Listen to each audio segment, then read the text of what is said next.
Hello everyone, this is the last point here in your state board textbook. Effects of biotechnology on environment and human health. पूछ सकते 2 mark के लिए short note और आपको पूरा chapter पढ़ने के बाद ये एनालिसिस वाला एक टाइप का क्वेश्चन भी बन जाता और आपको पता भी होना चाहिए क्योंकि बायोटेक्नोलॉजी जितना फायदे की चीज है उसके साथ उसके कुछ नुकसान भी तो होंगे, तो हमको वो भी पता होने चाहिए. So let's see what are the benefits और effects of biotechnology on environment and human health. So आपको मस्त पॉइंट वाइज करके स्टेट बोर्ड में दिया है. एनवायरमेंट पर 2 असर आपको स्टडी करना इसीलिए जरूरी है क्योंकि आप क्या कर रहे हैं, नेचर के साथ में चेंजेस कर रहे हैं. यहाँ पर we are changing the genome और DNA of plants and animals. You are introducing genetically modified organisms in ecosystem. So what are the harmful effects of that? There are some good uses, we have seen that, but there are some harmful effects, some unknown effects, or some sudden and unexpected effects of that GMOs. So that should be also studied and that should be also first of all analyzed, then only they should be introduced into the environment. So what are the impact or the effects on environment? Herbicide use and herbicide resistance.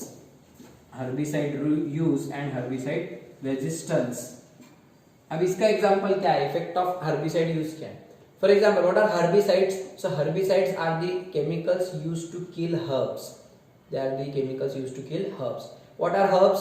Herbs मतलब तन, grass या कुछ ऐसे plants, some plants which are unwanted and they grow with your main crop and they compete for nutrition with your main crop.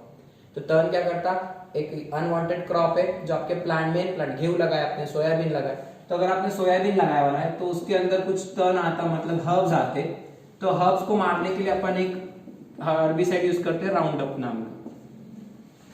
नाम से. Okay, इसको state board में दिया हुआ है ना. ये अगर आपने हर्बिसाइड यूज किए राउंडअप, आपने सोयाबीन की खेती कर रहे हैं, सोयाबीन पेर दिया आपने, ठीक है, उसके बाद आपके घास आएंगे, टर्न आएगा, हर्ब्स आएंगे, उसको निकालने के लिए आपने राउंडअप की स्प्रेइंग चालू कर. So Roundup will not just kill your herbs, but it will also have negative effect on your growth of soybean. तो अगर आप हर्बिसाइड मार रहे हैं तो आपके सोयाबीन भी खराब हो रहा है. सो इसके लिए फिर क्या करें, modified variety of soybean was produced, soybean resistant to herbicide Roundup. Soybean variety resistant to Roundup was produced by inserting the genes which made it resistant or against the herbicide. Okay, ऐसा soybean आपने लाया. तो ये soybean लगाए दिए आपने. अब पहले ये नॉर्मल सोयाबीन लगाए थे, अब बाय जेनेटिकली मॉडिफाइड सोयाबीन लगाए. ये सोयाबीन लगाने के बाद क्या होगा, इफ यू स्प्रे राउंडअप आप जब स्प्रे करेंगे उसके ऊपर, so it will not affect your this soybean because this soybean is resistant to particular herbicide. बराबर है. तो आपका काम बन गया, मतलब आपको फायदा हो गया, आपने बायोटेक का गुड यूज कर लिए. You have used herbicide resistant variety for your benefit.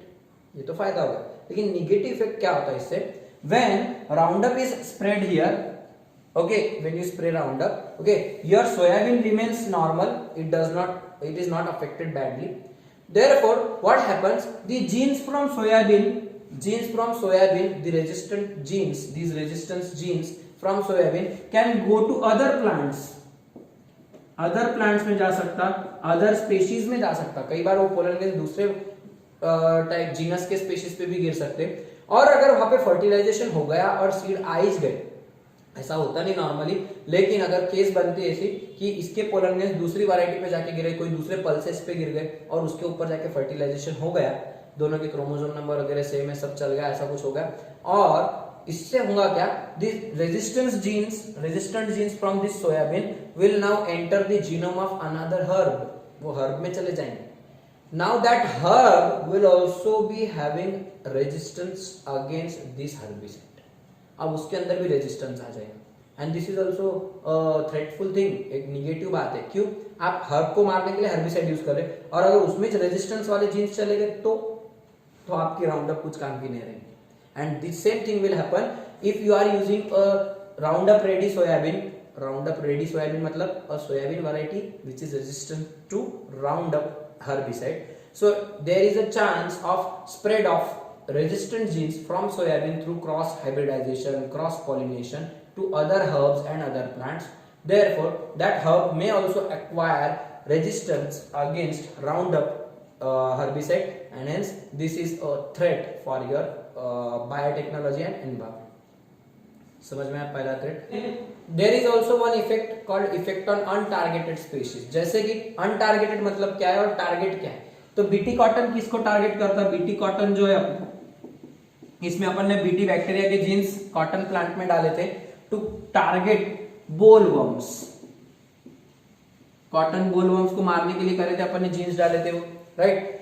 लेकिन ऐसा देखा गया, researchers have also found that this BT cotton it is also having effect, a negative effect on monarch butterfly. कौन से butterfly? Monarch butterfly. अब monarch butterfly तो आपका pollinator है, वो आपको पॉलिनेशन में हेल्प करने वाला है, तो आपका ये यूजफुल स्पेशीज हो गया. लेकिन अगर मोनार्च बटरफ्लाई ने वो बीटी कॉटन को खा ली, बीटी कॉटन का कोई पान रस वगैरह फूल पे जाकर बैठी, वहां पे रस वगैरह उसका नेक्टर जमा करने के लिए गई, पीने के लिए गई उसका फ्लावर पर. सो कई बार ऐसा देखा गया कि मोनार्च बटरफ्लाई की भी डेथ हो गई क्योंकि उसके अंदर के टॉक्सिन्स मोनार्च बटरफ्लाई को भी किल करने के लिए कैपेबल थे. ओके, तो इससे फिर क्या हो रहा, आपका जो टारगेट स्पीशीज है वो तो मर रहा, लेकिन some untargeted and useful species are also being harmed. So such threat is there. One more threat is that due to introduction of genetically modified plants, you are not just eliminating the target species, as well as you are affecting and harming the untargeted and useful species also.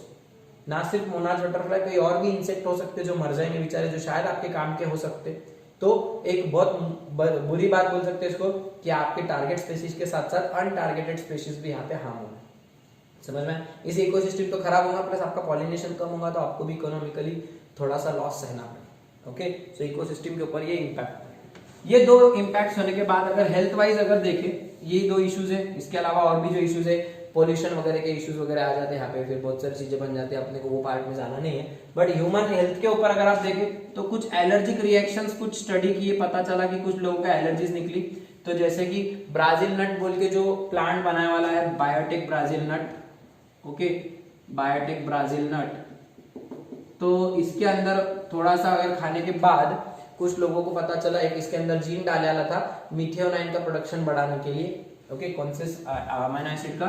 Methionine production बढ़ाने वाला gene insert करे वाला है. लेकिन जब वो nuts खाए लोगों ने तो कुछ लोगों को एकदम थोड़े से ऐसे अनजाने से क्यों ना हो, उनको बेचारों को थोड़ी सी एलर्जिक कंडीशन डेवलप हुई दिखाई दी. ओके, सो बायोटेक वाला सोया ब्राजील नट जो है, which is having a gene which is modified for production of methionine, so that gene has also shown some allergic conditions in some people in the Brazil. Okay, ऐसा और भी लोगों को हो सकता, पता नहीं, अभी यूज में तो नहीं इतने जेनेटिकली मॉडिफाइड प्लांट्स, बट बहुत सारे 70 से 80 स्पेशीज है. डाइकॉट के, मोनोकॉट के भी कई स्पेशीज है, मेज वगैरह, वोट वगैरह. तो ये नट का एक एग्जाम्पल है जो एलर्जिक कंडीशन का एक प्रूफ है. कुछ लॉन्ग टर्म इफेक्ट्स भी हो सकते. अब लॉन्ग टर्म इफेक्ट्स अभी तक स्टडी नहीं हुए, ज्यादा उनके बारे में जानकारी नहीं है. सिंस लॉन्ग टर्म इफेक्ट्स के अभी ज्यादा जानकारी नहीं, तो उनके बारे में अभी बोलना सही नहीं रहेगा. But yes, there must be some long term effect जो आने वाली पीढ़ी में शायद दिखाई देंगे अपने. Okay, then there are some for the next one is new proteins. With genetically modified plants, you are introducing new proteins, enzymes, vitamins in our diet. अपन नए अपने फूड के थ्रू अपन ले रहे हैं प्रोटीन्स वगैरह. अपन कैसे कैसे मिलते प्लांट से आपने देखे थे. They are biopharmaceuticals. Plants can be used as factories. तो अपन जो प्रोटीन्स खा रहे हैं, तो नए जो प्रोटीन्स आपके फूड में आ रहे हैं, डाइट में आ रहे हैं, उनके अभी जो आपके हेल्थ वाइज इफेक्ट्स है, अभी उनके बारे में पता नहीं, उनके ऊपर भी आपको स्टडी करना पड़ेगा. There must be some effects, कुछ नए इफेक्ट्स तैयार कर सकते हैं, तो आपको ये देखना पड़ेगा. ओके, इसी तरीके से लास्ट में आएंगे फूड एडिटिव्स. फूड एडिटिव्स मतलब आपके खाने के अंदर कुछ एडिटिव्स, मतलब एडिटिव्स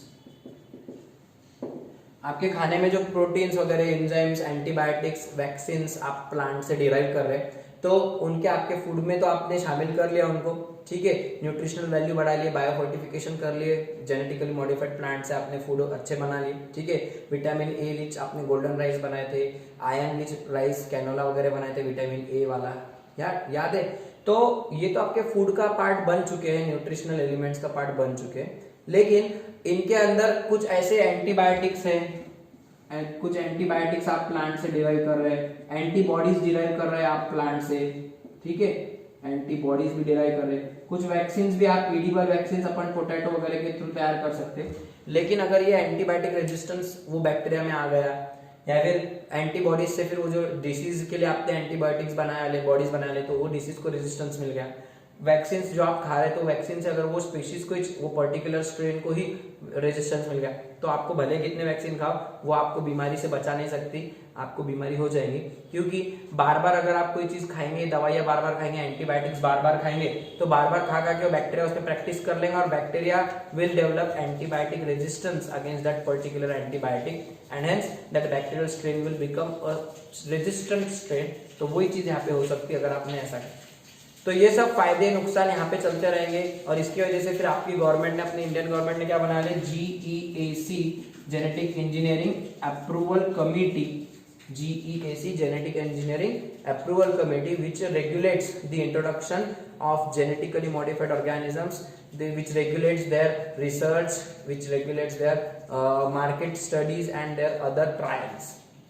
ये बहुत स्ट्रिंजेंट, बहुत स्ट्रिक्ट लॉज के थ्रू, रेगुलेशंस के थ्रू काम करते हैं। सब चीजों की जांच परख होने के बाद ही कोई भी स्पीशीज को इंट्रोड्यूस करना है या नहीं, इसके बारे में डिसीजन लेते हैं। Okay, so this is all about your effects of your biotechnology on human health and environment. यहाँ पे पूरा चैप्टर फिनिश हो गया, एडिशनल कोई बीट नहीं है। If there any remains so we will take in one additional lecture will be made for that particular beat, but here chapter from your text books is done. Practice करो उसके MCQs वगैरह अच्छे से, अब एक बार chapter revise करो पूरा, उसके बैक साइड में दिया एक्सरसाइजेस सॉल्व करो, आपके नोट्स वगैरह ठीक से रीड करो। If any bit remains please inform me, but I have taken everything from your text book. So here chapter biotechnology is finished in state board and biotechnology and its application from your NCERT is also finished. We'll start with a new chapter in our next lecture.